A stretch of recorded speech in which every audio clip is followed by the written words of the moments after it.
পৃথিবীর একমাত্র দেশ ভারত যাদের মাথায় মস্তিষ্কের জায়গায় গোবর রয়েছে। তারা মোস্তাফিজকে আইপিএলে নিচ্ছে না, কারণ হিসাবে দেখাচ্ছে তাদের দেশের জনগণ মোস্তাফিজ যদি আইপিএল খেলতে যায় তাহলে হয় আইপিএল বয়কট করবে, না হলে মোস্তাফিজুর রহমানের জীবনের হুমকি রয়েছে। কিন্তু ফেব্রুয়ারি মাসে যে টি-20 ওয়ার্ল্ড কাপ, সেখানে বাংলাদেশের 20 থেকে 25 জন মানুষ যাবে। তো সেইখানে যখন এতগুলা মানুষ যাবে, তারা এই মানুষগুলোর সিকিউরিটি কিভাবে দিবে এইটা আমার জানা নাই। এবং তখন কি ভারতের মানুষ ওয়ার্ল্ড কাপ বয়কট করবে, যেহেতু বাংলাদেশ সেখানে ওয়ার্ল্ড কাপ খেলতে যাবে? আমার মনে হয় কখনই করবে না। কেন করবে না? কারণ বাংলাদেশ যদি ভারতে ওয়ার্ল্ড কাপ খেলতে যায় সেটাতে ভারতের অনেক লাভ রয়েছে, কিন্তু মোস্তাফিজুর রহমান যদি আইপিএল খেলতে যায় সেটাতে বাংলাদেশের অনেক লাভ রয়েছে।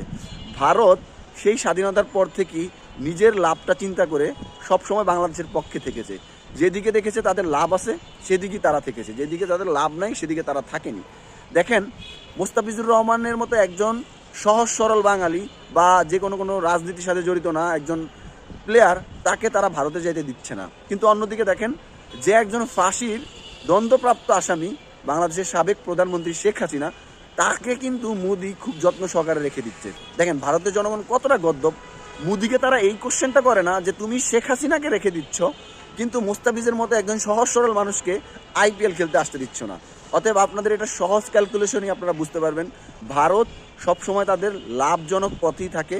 বাংলাদেশের তারা কখনোই ভালো চায় না, যেটাতে তাদের লাভ হয়েছে তারা সবসময় সেটাই চেয়েছে। ভারতের জনগণের তো আন্দোলন করা উচিত শেখ হাসিনাকে নিয়ে, মোস্তাফিজকে নিয়ে না, মোদিকে নিয়ে আন্দোলন করা উচিত। যে মোদি তুমি কেন শেখ হাসিনাকে ভারতে রেখে দিচ্ছ? ভারতের জনগণ গদ্দপ না হলে, গাদা না হলে মোস্তাফিজকে নিয়ে আন্দোলন করে। ক্রিকেটের মধ্যে একটা সামান্য বিষয় নিয়ে তারা রাজনীতি করে। মানে এরা আসলেই বলদ, বলদ ছাড়া কিছু না ভাই।